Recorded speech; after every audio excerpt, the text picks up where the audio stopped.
Alô? Funcionando, testando, 1, 2, 3. Queria falar o seguinte, boa tarde, São Paulo. Boa tarde, aquela coisa, né? Parece que vai começar um show de rock. Physics rock, talvez, não sei, enfim.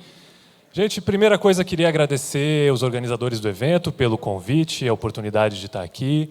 Segundo, agradeço a vocês pela atenção e pelo interesse em relação ao que eu vou contar aqui para vocês.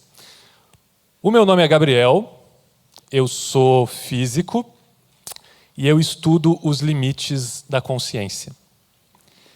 É um tema que não é muito usual dentro do ambiente acadêmico, mas é de grande interesse do público, como nós podemos ver aqui. E, para mim, foi o tema, o tópico que mais me despertou interesse. E é por isso que eu persigo esse tópico. Para a gente começar, então, essa conversa, eu quero fazer uma pergunta aqui para vocês, que é a seguinte: cara ou coroa? E eu trouxe aqui uma moeda. E a gente vai fazer um experimento aqui agora. Então, eu pergunto para vocês, cara ou coroa? Nossa, temos um consenso aqui, não sei. Eu vou fazer um experimento, vou pedir para alguém fazer uma auditoria aqui. Vamos ver o que vai acontecer. Vamos lá.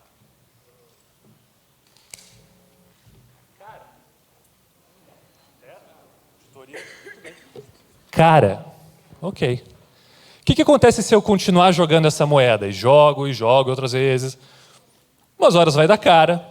Outras horas vai dar coroa, a gente espera isso, e se eu jogo um número grande de vezes, o que vai acontecer é que a gente espera que a metade, mais ou menos a metade desse número, vai ser cara, e a outra metade vai ser coroa. Estou falando algo estranho até aqui? Não, até aqui tudo bem, a gente concorda com isso. Agora a coisa vai ficar um pouco diferente, eu vou fazer a seguinte pergunta para vocês. E se, enquanto eu começo a jogar, fazer esse sorteio de cara ou coroa, vocês começassem a intencionar um resultado? Vamos supor que enquanto eu estou jogando essas moedas, vocês começam, dentro de vocês, intencionar, lançar essa intenção de que dê mais cara do que coroa. Na verdade, que dê cara. A pergunta que a gente vai fazer é, será que o fato de vocês estarem intencionando, isso acontecendo dentro desse espaço subjetivo de vocês, será que isso pode, de alguma maneira, afetar a probabilidade dos resultados? Nem que seja muito pouco, nem que afete em 51%, 50,1%. Mas será que esse efeito existe? Essa é a grande pergunta. Então, tendo colocado essa pergunta, será que a intenção pode afetar o mundo material? Pergunto para vocês. E eu queria saber, então, quem acha que sim? Eu peço que levante a mão, só para a gente ter uma noção. Uau! Fantástico. Não, quem acha que não tem... Nossa, interessante, poucas pessoas acham que não, mais pessoas, mas o fato é que esse é um tema altamente controversial, altamente. Vejam, o fato de eu intencionar algo e, a partir disso, mover o meu corpo para conseguir isso que eu quero, ninguém aqui vai negar que isso realmente acontece. Se eu quero alguma coisa, eu vou fazer ela acontecer. O que a gente está falando aqui é de algo um pouco diferente, que o simples fato de que você, dentro da sua mente, intencione algo, que isso mude, de alguma forma, empurre as probabilidades dos acontecimentos para favorecer o que você quer. São coisas diferentes, né? Muito bem, então vamos tentar entender um pouco esses dois cenários de sim e não, como que isso funciona. Geralmente, as pessoas que falam não, isso não existe, vão defender o seu argumento baseado na questão científica, que fala que, dentro da visão científica atual, a gente não conhece nenhum mecanismo ou uma teoria que explique esse tipo de fenômeno. Logo, o fenômeno não pode existir. Afinal de contas, consciência, para a visão científica atual, e consciência é essa experiência interna, esse filminho interno que está acontecendo dentro aí de cada um, com os seus sabores todos. Consciência é um produto do cérebro. São neurônios disparando. E neurônio, cérebro, funciona dentro das leis da física clássica e do eletromagnetismo. Logo, nada disso aqui pode explicar o fato de algo intencionar e mudar o mundo de fora. Então, dentro dessa visão, não pode. Por quê? Porque a visão científica atual não descreve o fenômeno. Agora, se você for fazer uma aposta no futuro, eu queria falar um pouquinho do risco dessa aposta aqui, que é a seguinte: a visão científica evolui. Você apostar que com certeza absoluta de que o que a gente entende cientificamente hoje vai ser uma verdade a longo prazo, a história da ciência tem mostrado para a gente que é uma estratégia não muito boa, que a gente vai avançando o nosso conhecimento. Então, pode ser que exista algum tipo de força ainda desconhecida que seria responsável por esse fenômeno. Bom, é uma possibilidade. Do outro lado do sim, a intenção pode afetar? Sim. Por quê? Porque geralmente as pessoas vão alegar, então, uma experiência pessoal. Vão falar, olha, certa vez aconteceu um negócio comigo, meio estranho e tal, e eu estou convencido que esse acontecimento é uma evidência sólida de que esse fenômeno existe. Qual que é o risco dessa aposta? É que o que a gente entende, o que realmente aconteceu e o que a gente interpreta como acontecido, existe uma série de fatores e distorções que podem acontecer no meio do caminho. Desde falsas memórias, desde que a gente tem um sistema de crença e a gente adora confirmar o nosso sistema de crença, desde que se isso acontece comigo, então eu posso me sentir especial e eu passo a defender que essa coisa existe porque eu quero sentir que eu sou especial. E aí por diante, existe uma série de mecanismos de como que a gente pode distorcer a nossa interpretação dos fatos. Então veja, entre sim e não, existe uma outra opção que é talvez. Ou seja, uma certa abertura para a pergunta, mas que vai então perguntar: existem evidências sólidas em relação a esse tipo de fenômeno? E quando a gente fala hoje em dia em evidência sólida, a gente está falando então de se existem dados científicos que dialoguem, de certa forma, com esse fenômeno. E o que eu quero contar para vocês é que, embora essa pergunta soe um pouco estranha, existem métodos de investigar isso em laboratório. Sim, é possível investigar isso cientificamente. Tem gente que acha que chama isso de não ciência, pseudociência, mas não, é possível usar o melhor do método para olhar para essa pergunta. E o que eu vou mostrar para vocês, então, é um pouquinho desses resultados que é de gerador de números aleatórios. Existe um aparelho que, em vez de ficar jogando moedas, o que ele faz é sortear 0 ou 1 de uma maneira eletrônica e totalmente imprevisível. Por quê? Porque ele usa fenômenos quânticos dentro dele, como tunelamento, decaimento, que são imprevisíveis, e ele usa isso, então, para sortear 0 ou 1, e 0 ou 1 é um tipo de cara ou coroa. O que acontece nesses experimentos, então, é que participantes, pessoas, vão tentar agora interferir no resultado desse 0 ou 1, tentando forçar que dê mais 0 ou mais 1, conforme a sua vontade. E a gente pode fazer isso, medir isso, e ter uma medida numérica, então, se esse fenômeno acontece ou não. Sendo que muitas vezes essas pessoas têm um feedback em tempo real. Ao passo que elas fazem isso, elas são informadas se está funcionando agora ou não. Então elas não fazem totalmente às cegas, elas fazem essa intenção sendo informadas desse feedback. Isso pode parecer algo muito diferente, mas o fato é que isso está sendo feito desde os anos 70, e aqui comento o nome então de algumas pessoas que fizeram isso, lugares onde esse tipo de pesquisa já aconteceu. E o que eu vou mostrar agora para vocês é o resultado, então, de meta-análise. Meta-análise acontece quando a gente combina vários experimentos que aconteceram de vários laboratórios diferentes e vários pesquisadores que fizeram o mesmo experimento, no mesmo protocolo, e agora a gente combina tudo isso para ter um resultado estatístico mais robusto. E eu vou mostrar o resultado para vocês. Estão prontos? Estão preparados? Sim? Sim? Ok. Vamos lá. Então, o resultado é esse daqui. O que isso agora vamos interpretar, o que isso quer dizer. Muito bem. Essa primeira parte aqui está falando, então, da diferença. O que a gente está vendo nesse gráfico? Diferença entre cara ou coroa, se há uma diferença significativa, se deu mais cara do que o esperado e coroa, assim por diante. Esse primeiro ponto aqui está falando, então, de experimentos controle. Controle é quando não tem ninguém intencionando nada. Você deixa o experimento rodando e não tem ninguém pondo intenção.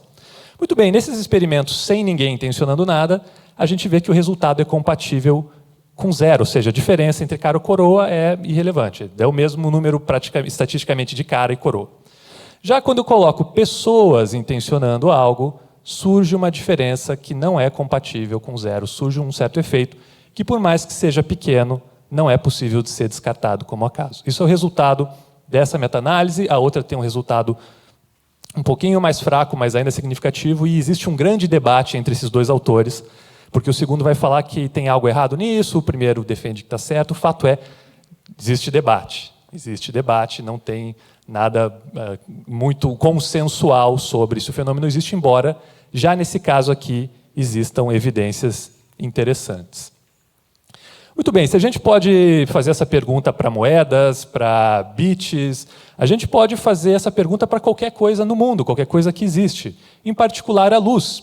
É possível perguntar, então, será que a intenção das pessoas poderia, de alguma forma, afetar a luz, afetar os fótons, que são esses bloquinhos fundamentais de luz? É uma pergunta válida também. Em relação à luz, a gente sabe que quando ela passa por uma abertura muito pequenininha e chega numa certa superfície, os físicos sabem que ela faz uma forma de figura que chama difração, que tem mais ou menos essa cara. E algo muito interessante acontece no momento em que eu tenho duas aberturas, e duas aberturas é o que a gente vai chamar da famosa fenda dupla. Vocês já devem ter escutado esse termo por aí, quem já foi no Google e procurou física quântica, sempre vai aparecer um fenda dupla em algum lugar. E o fato é que quando eu tenho duas aberturas agora, ao invés de ver isso, o que eu vou ver é isso aqui. Isso aqui é um padrão de interferência, é algo totalmente diferente do que eu estava vendo antes. Então, o que a gente vai fazer agora nesse experimento envolvendo luz, ainda sobre as interações mente-matéria, é investigar se a intenção, então, desse participante aqui de modificar o comportamento da luz faz padrões diferentes sendo capturados por uma câmera ali. E vai ter momentos em que o participante tem essa intenção e momentos que ele tira essa intenção. E o que a gente vai fazer na sequência então, comparar esses dois dados e ver se surge alguma diferença entre eles, na hora que há intenção e a hora que não há. Sendo que esse participante pode estar tentando fazer passar a luz mais por um lado do que pelo outro, certo? A luz chega, encontra duas aberturas e ele pode estar tentando empurrar de alguma maneira com a sua intenção que ela vá mais pela esquerda, por exemplo, do que pela direita. E é isso que a gente vai tentar ver se acontece ou não. Então eu apresento para vocês esse pesquisador, ele é uma das primeiras pessoas que começou a fazer esse tipo de experimento com a fenda dupla, o nome dele é Dean Radin, e o que eu mostro aqui são alguns resultados de 4 artigos que ele publicou, com várias sessões, esse aqui é o número de sessões, cada sessão dura mais ou menos 30 minutos, nesse jogo de intenciona, não intenciona, intenciona, não intenciona. E aqui são os resultados. Por enquanto, eu quero que vocês guardem uma seguinte regra. Se esse número Z aqui for maior do que 2, isso está falando que a diferença entre a hora de intenção e relaxamento não pode ser explicada com acaso, de que tem uma diferença significativa estatisticamente entre os dois. Então, pode ver que para os experimentos que envolvem participantes, os Zs são maior do que 2, logo fala, tem algum efeito, tem alguma coisa acontecendo. Já no momento em que ele faz o mesmo experimento sem ninguém presente, esses Zs são próximos de zero, que está falando, não, quando não tem ninguém, a situação de intenção é parecida com a de não intenção, como a gente esperava. Então, na conclusão dele, ele vai falar que estamos de frente para um tipo de interação que é anômala, que não tem entendimento dentro da visão científica atual e que não pode ser explicada com problemas da análise ou do método, já que os controles se comportam muito bem, e que funciona, o efeito é maior para pessoas que meditam ou que têm algum treino de atenção, de contemplativo, né?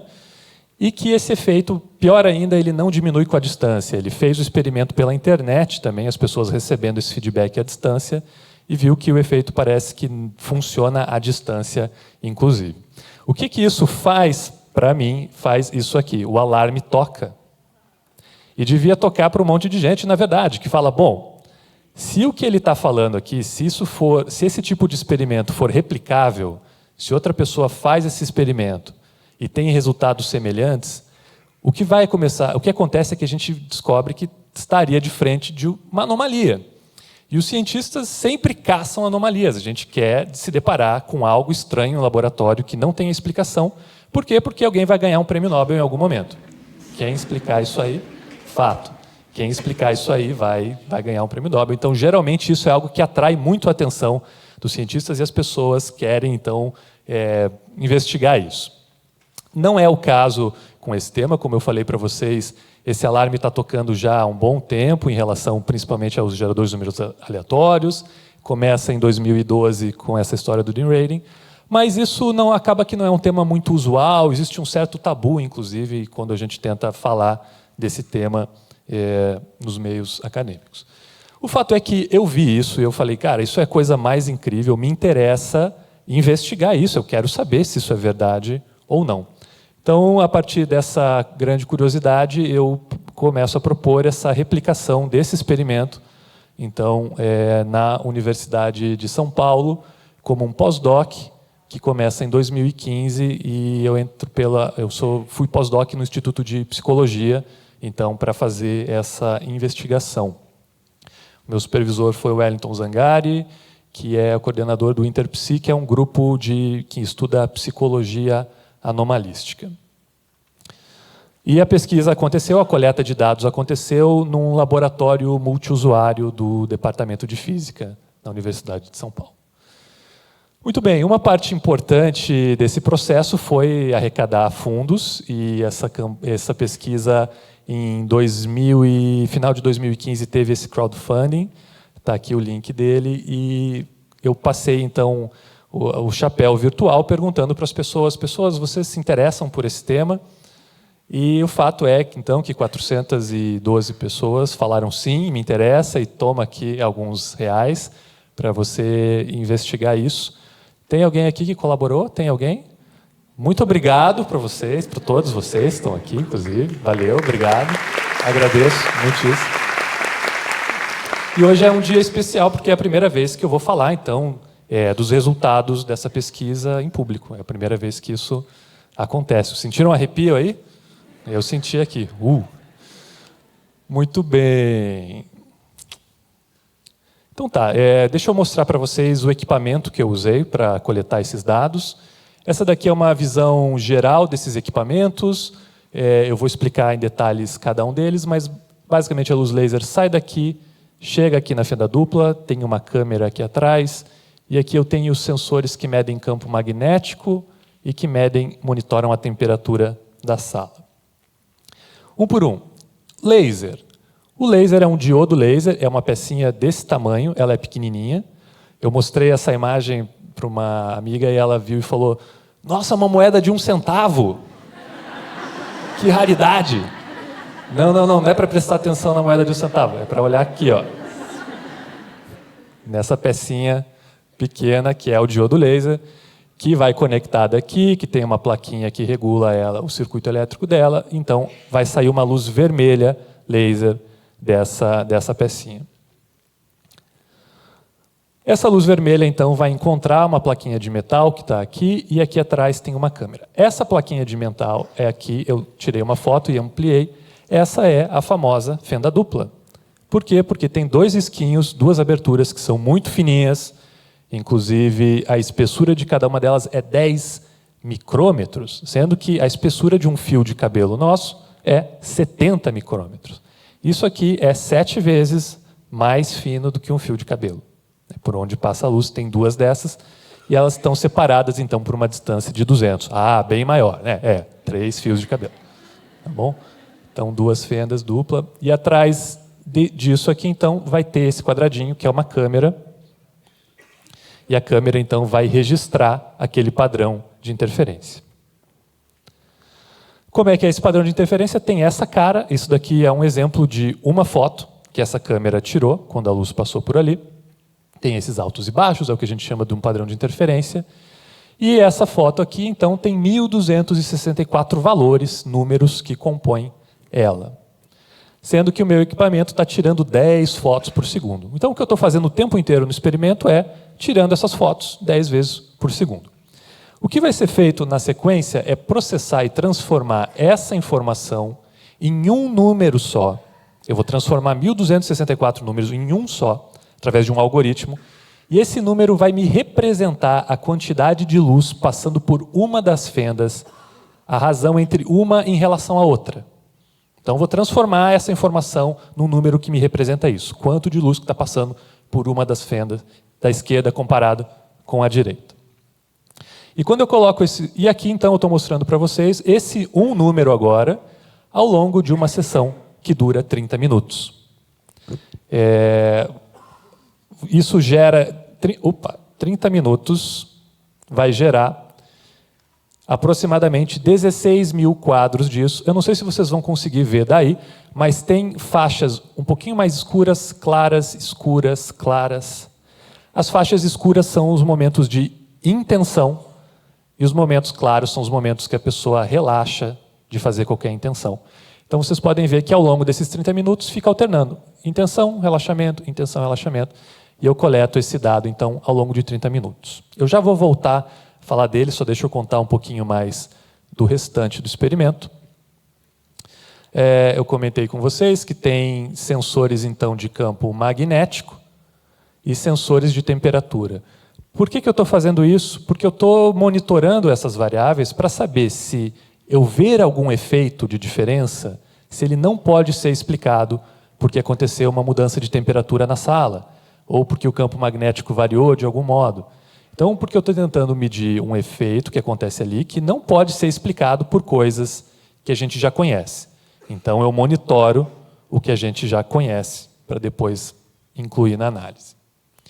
Não só monitoro temperatura e campo magnético, como essa daqui é a sala onde o equipamento ficou, e todos os equipamentos estão dentro dessa caixa metálica. Isso daqui é o que a gente chama de uma gaiola de Faraday, é uma tela metálica que protege o que está lá dentro de ondas eletromagnéticas. Então, lá dentro não pega celular, não pega rádio, eu estou tentando proteger também de algo que a gente conhece.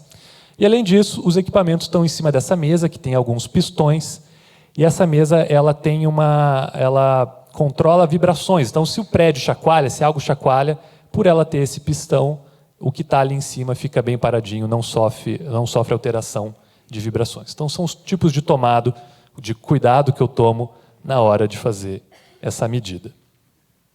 Muito bem, o que mais? A informação, então, da câmera vem por esse cabo, chega nesse computador, e esse computador vai estar processando em tempo real o que está acontecendo no experimento e vai transformar essa informação do que está acontecendo agora na intensidade de uma luz que vai brilhar nessa lâmpada. Quanto mais estiver acontecendo, da luz estiver passando mais por um lado em relação ao outro, essa lâmpada vai acender mais forte. E isso, então, é um feedback que vai informar o participante que, por sua vez, está sentado nessa cadeira usando fones de ouvido. Como é que parece, então, esse experimento? É algo mais ou menos assim. Durante a coleta de dados, a luz daquela sala fica apagada, e a tarefa do participante é muito simples.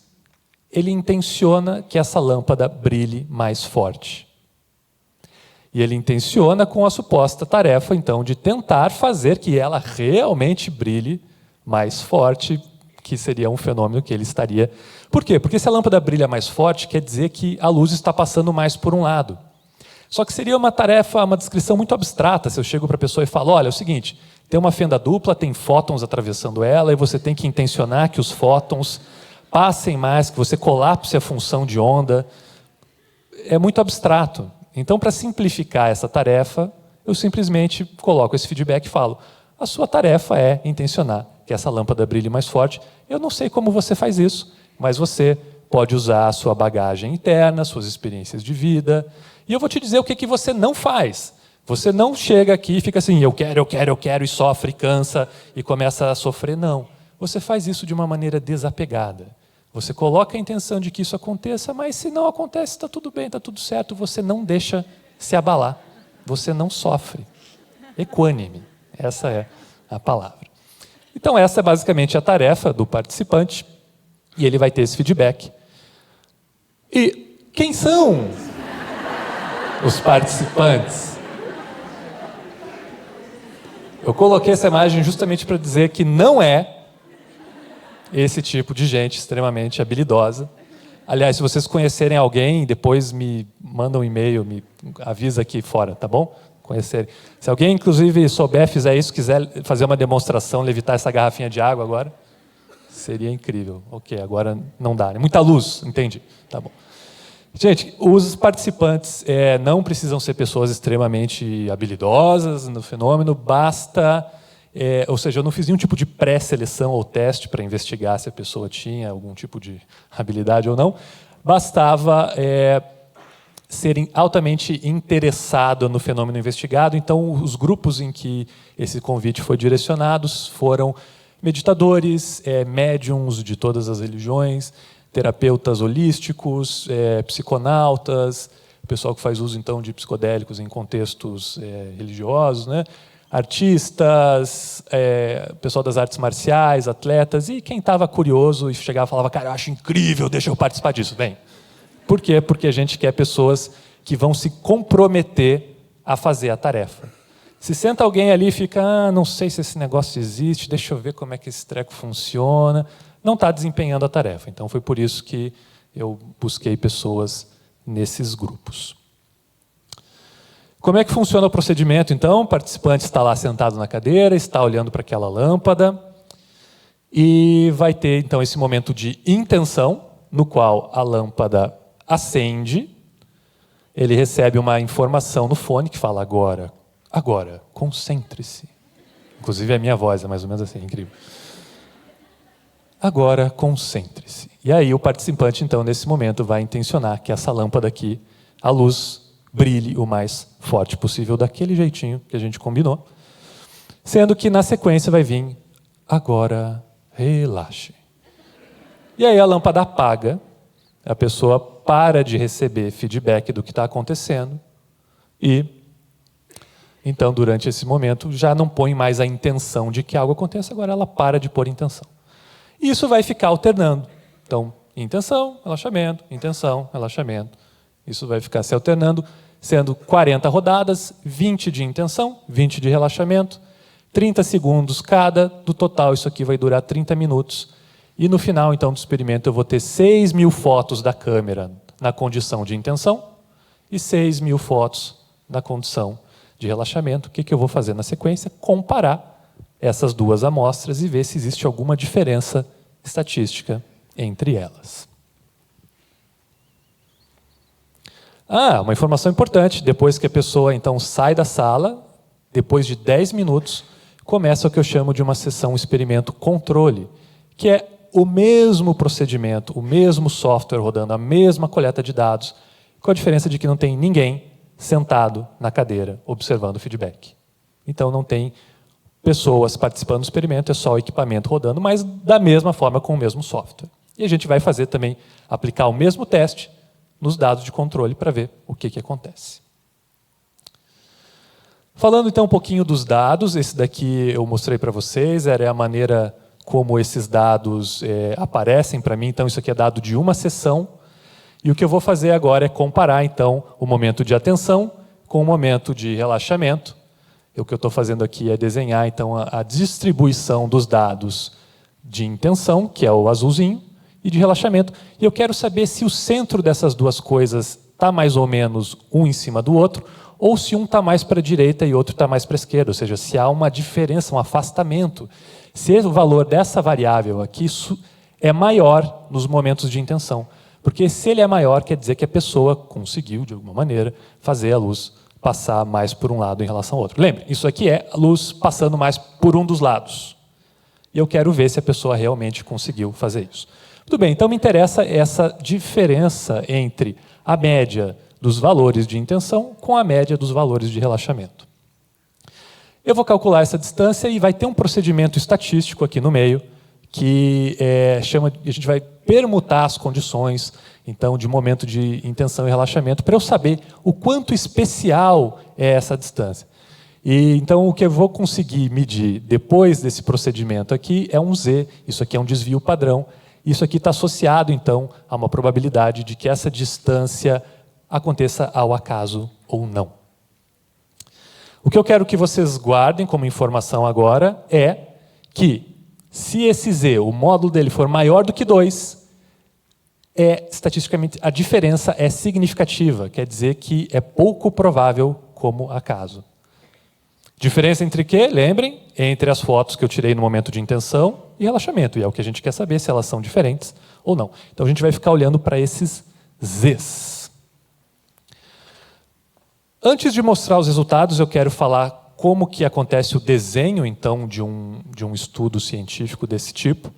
E ele tem basicamente duas etapas. Uma etapa que eu chamo de exploratória e outra etapa que eu chamo de formal. Então foram 5 experimentos exploratórios, aqui é o número de pessoas que participaram, número de sessões em cada um desses experimentos. E o que acontece no modo exploratório é que eu pego esses dados depois do experimento e eu vou ter a liberdade de olhar eles e procurar ver aonde que eu acho, que tipo de configuração dos meus parâmetros, do meu algoritmo que eu uso para selecionar e analisar esses dados, quais são os parâmetros que me acham alguma diferença interessante, um Z interessante para participantes. Então, nesse momento, eu uso essa analogia de um rádio, porque é como se eu tivesse um rádio e eu começasse a girar os botões dele, e para uma certa, eu acho um certo lugar em que eu começo a escutar alguma coisa. Ok, eu tive a liberdade de girar os botões e eu achei alguma coisa. Para a gente agora poder dar o próximo passo, para falar se esse sinal que apareceu, ele é legítimo, a gente faz a seguinte regra dentro do jogo científico. Agora eu travo os botões nessa posição, não posso mais mudar os meus parâmetros de análise, e eu vou fazer novos experimentos e eu vou aplicar essa análise e a gente vai ver o que acontece. Se o fenômeno for um sinal legítimo, ele tem que continuar aparecendo. Se ele não aparecer, quer dizer que eu só selecionei aqueles botões, girei de um modo que ia surgir um barulho ali, mas era um barulho ruído, não era de verdade, era só um artefato que surgiu ali no meio. Ok? Estamos de acordo? Essas são as regras de como que o processo científico funciona. Ok, exploratório formal. E agora, então, eu vou mostrar os resultados exploratórios. Agora a coisa vai começar a ficar emocionante aqui. Muito bem, então eu vou mostrar agora o resultado de 100 sessões exploratórias que eu tive com a melhor configuração do meu rádio que captura esse suposto sinal que eu estou investigando. E o gráfico é esse daqui. Você tem que falar agora, uau! Claro, mas antes deixa eu explicar só o que está acontecendo. Então, a curva preta é os resultados dos participantes e a curva cinza aqui são os controles. O que esse gráfico está mostrando é o resultado desse participante combinado com o resultado anterior. E cada ponto, então, é o resultado desse, mas combinado ao resultado de todos os anteriores. De modo que isso daqui vai progredindo, e esse daqui é o resultado final, então, da minha análise. Nesse caso aqui, então, para esses 100 participantes, vocês podem ver que quando tinham pessoas participando, esse Z vai subindo, uma hora atravessa 2 e continua subindo, e chega num Z que é bem maior do que 2, que é 4,68. Ou seja, o que isso aqui está falando? Existe, eu consegui achar, girando meus botõezinhos, uma diferença estatisticamente altamente significativa, falando então que o que está acontecendo na intenção é bem diferente do que está acontecendo no relaxamento, sendo que quando eu aplico o mesmo método, a mesma análise nos meus dados sem ninguém, eu não vejo nada, nesse caso é igual. Uau, isso está falando de algo muito interessante. Só antes de progredir na próxima etapa, eu quero fazer uma analogia aqui, só para tentar dar mais um gostinho do quão especial, do que isso quer dizer. A analogia vai ser com moedas, vocês já perceberam que eu gosto de moedas, e o que eu vou falar para vocês é o seguinte, se eu jogo 100 vezes uma moeda, e faço a seguinte pergunta, quantas vezes cara? Qual é a chance? Quantas vezes vai aparecer cara se eu jogo 100 vezes? A gente conhece essa resposta estatisticamente, vou falar para vocês com segurança que esperamos, ao acaso, ver entre 41 e 59 vezes cara para 100 sorteios. Isso aqui é o que a gente espera ao acaso. Se der algo diferente disso, tem algo estranho, quer dizer que a minha moeda está com um lado mais pesado do que o outro, ou que alguém está roubando no processo, e aí por diante, tá bom? Então a gente espera isso aqui. Então eu vou usar essa analogia da moeda para pôr o meu resultado aquele falando como se fosse sorteio de moedas. Só estou convertendo as probabilidades de um experimento para o outro. Então, isso aqui são o número de vezes que vai dar cara, a gente espera aqui a média de 50, e o que tiver dentro dessas duas barras aqui é o que a gente espera que aconteça como acaso. Muito bem, primeiros 2 experimentos, lembrem, são 5 experimentos exploratórios. Então, quando eu combino o 2 e o 3, e isso está me falando de 60 sessões de 30 minutos cada uma, vejam que controle é azul e vermelho é participante. Então, os meus controles deu próximo de 50 e para participante deu 62, 63, algo mais ou menos aqui. Ou seja, aquele fora do esperado por acaso. Para o experimento 4 e 5, algo semelhante. Aqui tivemos um efeito, inclusive, mais forte. Vejam, é como se eu jogasse 100 vezes essa moeda e tivesse 70 vezes cara. Algo estranho, isso é pouco provável que aconteça. E aí, aquele gráfico que eu mostrei para vocês, aquele Z4.7, equivale, então, a quase 70 e alguma coisa. E percebam que todos os controles estão muito bem comportados a essa região, enquanto os dados com pessoas têm diferenças estatisticamente significativas. Agora, é o grande momento. É o momento, então, que eu travei a regra do jogo e fiz mais experimentos com mais pessoas. E a gente vai ver agora onde é que vão cair esses pontos. Vocês estão preparados? Sim. Eu não estou, preciso tomar uma água antes. Só para aumentar esse momento dramático aqui.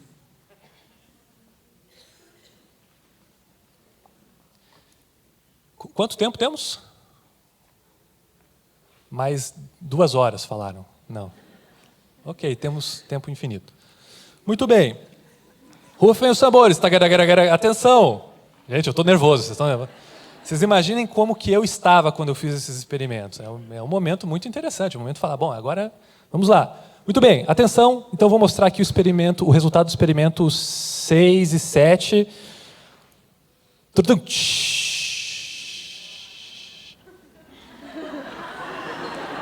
Pois é. Calma que tem mais 2. Tem o 8 e o 9 agora, são os 2 últimos experimentos. Podem ver, então, que...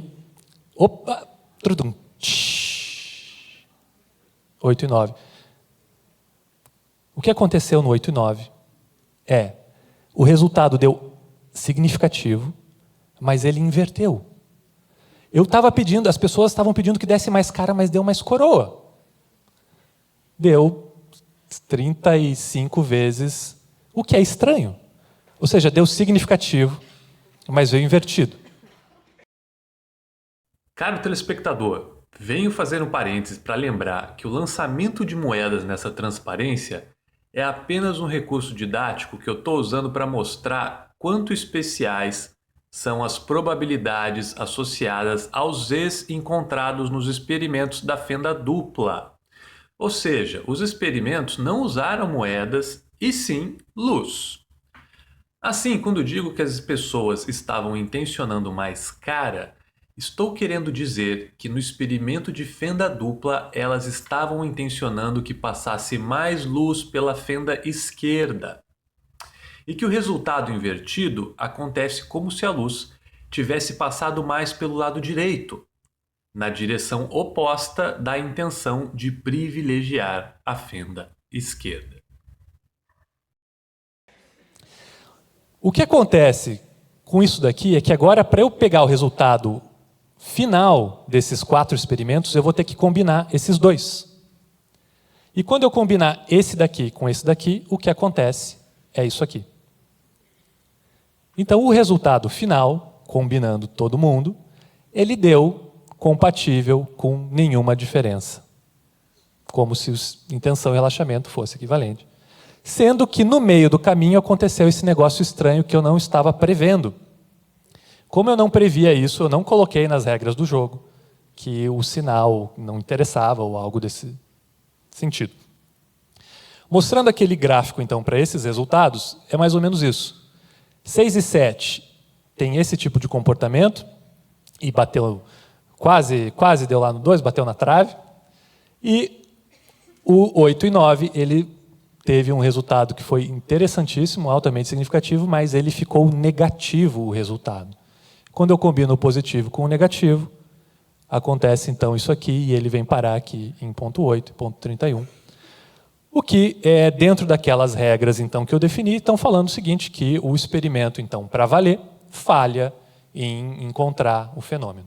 Então, esse daqui é o resultado oficial, é esse. Isso aconteceu, essa era a regra, aconteceu isso.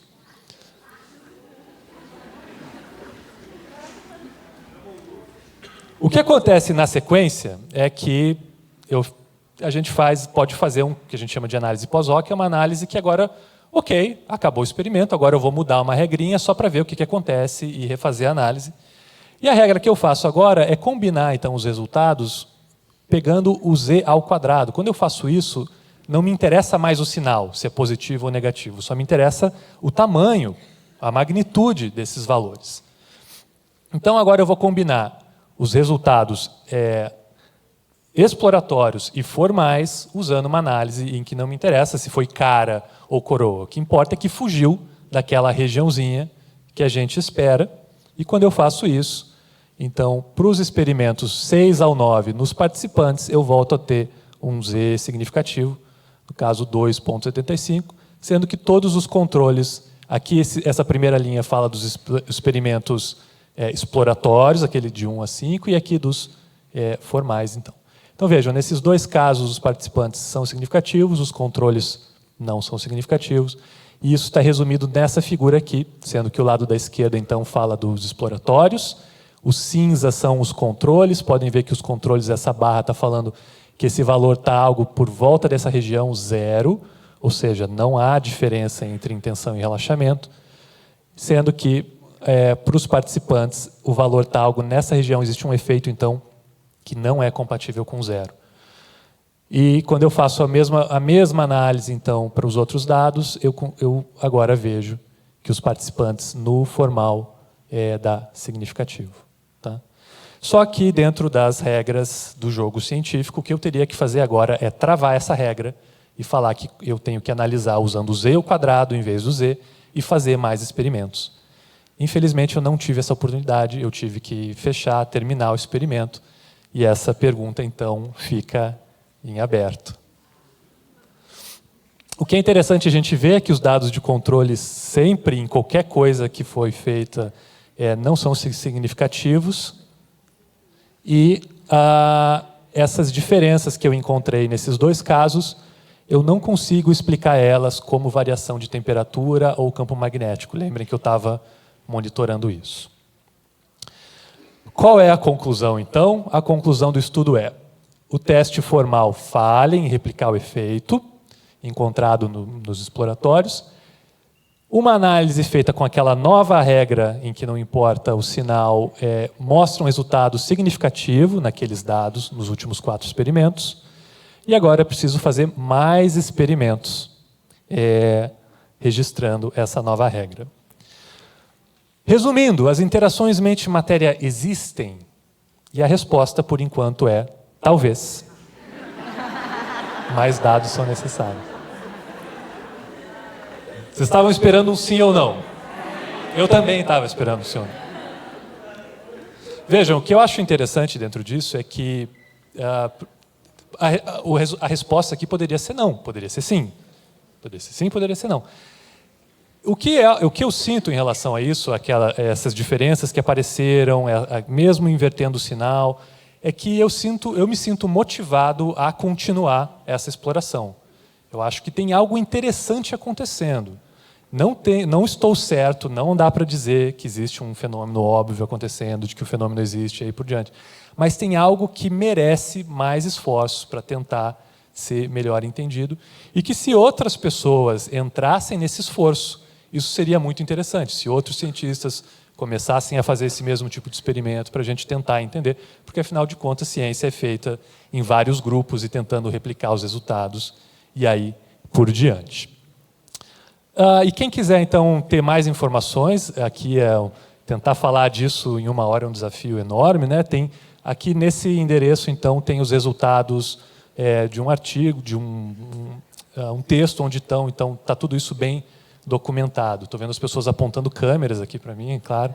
Todo mundo quer chegar em casa e dar uma olhadinha, né? Então, gente, aguardem cena dos próximos capítulos. Essa investigação continua, vai ter mais coleta de dados e vamos ver, então, para onde que vai andar esse talvez aí. Agradeço muitíssimo a atenção de vocês e obrigado.